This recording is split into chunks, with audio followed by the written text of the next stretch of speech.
Les facteurs X sont de retour. Ce Real Madrid peut être très dangereux. C'est à partir de là que le Real Madrid doit être craint. La prise de responsabilité de Vinicius, notamment sur son but contré où celui-ci part tout seul du côté gauche, viendra provoquer un penalty juste derrière. Et là est toute l'importance. Beaucoup plus important que ce penalty provoqué, que Kylian Mbappé va venir lui confier ce penalty. Vous le voulez ou non, il n'était pas obligé de lui donner. Tout comme via cette tête finalement qu'il va mettre en arrière pour permettre à Vinicius de se retrouver seul dans son côté gauche et venir marquer le premier but. Kylian Mbappé fait énormément de bien au mental de celui-ci. Récompensé avec un beau jeu avec Brahim Diaz, Kylian Mbappé finit par mettre son propre but et signer la fin du match. Un but arrivé très facilement suite à l'impact qu'a provoqué Bellingham sur le terrain dès son entrée aux côtés de Camavinga, qui ont clairement ajouté du dynamisme. Et des fois, on a beau oublier à quel point qu'il fallait juste que ce mec récupère un petit peu de rythme depuis sa dernière blessure pour savoir à quel point il était fort, on l'avait oublié. Si Vinicius récupère son meilleur niveau, Mbappé continue à faire son Mbappé.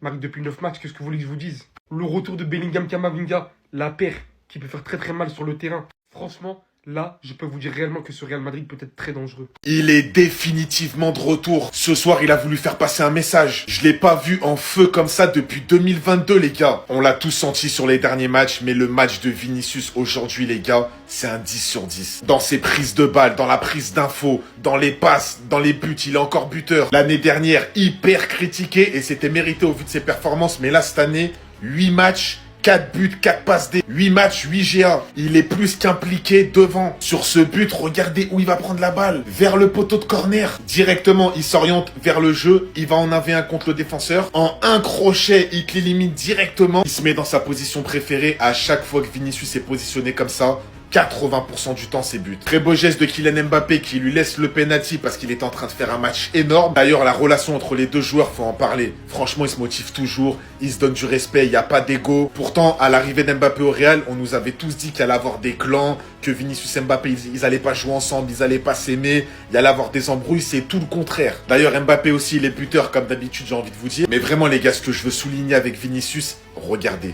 Regardez, avec toutes les rumeurs qu'il envoie ailleurs du Real, qui disent qu'il est pas bon, qu'il va se faire virer, je sais pas quoi, regardez comment il embrasse encore les cuissons. Ce joueur, faut lui donner le respect. Il a retrouvé clairement son niveau. Et même si je suis barcelonais, c'est un joueur que je kiffe et ça me fait plaisir. Oh, voilà. Méchant. Ça dit, les plus forts sont encore de retour. Voilà. Ça dit, je vous ai dit, à chaque fois, il porte une veste. Ce qui me dit, c'est une victoire sérieuse. Ah ben oui. Ah ben oui. À chaque fois, il porte veste. Ce qui me dit, c'est que nos joueurs sont responsables. Et ça doit être une victoire responsable, une victoire sérieuse. Voilà. Donc, c'est pour cela que j'ai porté une veste encore aujourd'hui. Parce qu'on va frapper Villarreal sans même faire de bruit. Voilà, c'est d'une manière responsable même quoi. Voilà, c'est pour ça qu'il a porté veste. Villarreal, c'est aujourd'hui là. C'est nous, on vous fait une faveur. C'est choisissez votre score. C'est ce que vous voulez là. Ce que vous voulez encaisser là, choisissez. En tout cas, vous allez perdre ça, c'est bien sûr. Maintenant, vous-même choisissez votre score. Si c'est 3, vous voulez, dites-on va vous donner 3-0. Si c'est 2-0, si vous voulez, dites-on va vous donner 2-0. Mais vous êtes jusqu'à 18h. Vous décidez. Si vous ne vous décidez pas, il y a un diable, ils vont vous donner 5 sans faire de bruit. Tranquillement, tranquille, dans la tranquillité. Ils vont vous donner 5 sans faire de bruit. Voilà, à partir d'aujourd'hui, nos joueurs, ils sont très forts. C'est des joueurs responsables. Nous-mêmes, les supporters, on doit être responsables. Donc, tous les supporters, mais à partir d'aujourd'hui, c'est veste maintenant, on porte. Voilà, tranquillement, tranquille, dans la tranquillité de l'esprit. Ah ben oui, hein, voilà. Maintenant, c'est comme ça s'est passé maintenant. Parce que maintenant, on a atteint un niveau, franchement, on a atteint même, c'est-à-dire le niveau supérieur même, quoi.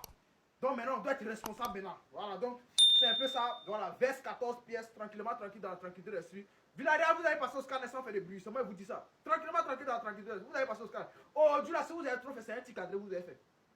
Et puis ça, c'est une faveur. Si vous avez trop fait, c'est un petit cadré. Aujourd'hui, on va vous asphyxier, c'est moi qui vous dis ça. Oui. Valverde, il peut raconter ce qu'il a envie. Il peut dire qu'il aime pas jouer latéral droit. Le seul poste où il a le niveau sous Xabi Alonso, c'est latéral droit. C'est le seul poste. Quand tu regardes le niveau des milieux de terrain du Real actuellement, Tchouaméni qui est dans la forme de sa vie. Bellingham qui revient de blessure, on sait tous très bien que c'est le titulaire indiscutable au milieu de terrain. Arda Güler, Ceballos ou bien même Camavinga, on sait tous très bien que s'il ne se blesse pas, Camavinga c'est un joueur qui peut exploser. Mais Valverde depuis le début de saison à ce poste-là, il a pas vraiment fait de bons matchs. Et on sent tous très bien que Valverde plus Tchouaméni, ça ne fonctionne pas, ça ne marche pas. Il y en a un des deux qui ne doit pas jouer. Mais bizarrement, Valverde a été placé sur le poste de latéral droit, un poste qu'il n'aime pas. Mais il a dit que peu importe, il jouera là où l'équipe a besoin de lui. Alexander Arnold blessé, Carvajal blessé, Valverde latéral droit qui fait un très bon match. Et qui fait pour moi son meilleur match de la saison. Les gars, je n'arrive même pas à comprendre pourquoi Valverde n'aime pas ce poste alors que c'est le poste où ses qualités sont le plus mis en avant. En tout cas, affaire à suivre, reste à voir où il sera placé au retour de la trêve. D'ailleurs les gars, ça sent pas bon. Bellingham il revient à un bon niveau. On a clairement vu le visage du Real totalement différent lorsqu'il est rentré. C'est surtout un joueur qui ramène beaucoup de présence dans la surface contrairement à Arda. Enfin bref, sinon vous les gars, vous en pensez quoi? Ramenez-vous sur Snap, on s'ennuie. Vinicius qui dédie son nouveau but à sa meuf Virginia, les gars, écoutez. Écoutez. Virginia Parati, Teyamo, Vinicius qui vient de faire 9 de GA les gars en 8 matchs seulement. L'ancien il avait juste besoin d'une gadie. Non les gars on peut plus rien dire. Maillot signé, nouvelle gadie. Le trio du futur. Mbappé, Arda Güler, Vinicius. Arda Güler qui fait la pré-passe. Mbappé qui fait la passe D. Bon il a mis sa tête. Le joueur quand Vinicius il a tiré. T'as capté? Mais c'est Mbappé là la passe D. Et Vinicius les gars qui marque un but. Qui provoque un penalty, qui marque le penalty. Qu'est-ce que vous voulez de plus? Supplément Mbappé qui marque son but les gars sur une passe D de Brahim Diaz. Mais qu'est-ce que vous voulez faire face à ce Real Madrid? Si demain, dû à l'absence de Lamine Yamal, le Barça ils font nul ou quoi, on est redevant. On est redevant. Comment tu veux que je ne dorme pas en paix aujourd'hui? Non mais faut me dire les frères, qu'est-ce qui manque au Real Madrid actuellement? C'était la cohésion les gars entre Vinicius et Mbappé et maintenant on l'a. Qu'est-ce qui peut nous arrêter? Non parce que là c'est une singerie frère. On retrouve enfin le Real de Madrid. Toi là. Oui, toi là.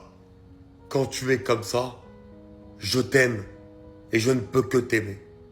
Et le football ne peut que t'aimer quand tu es comme ça.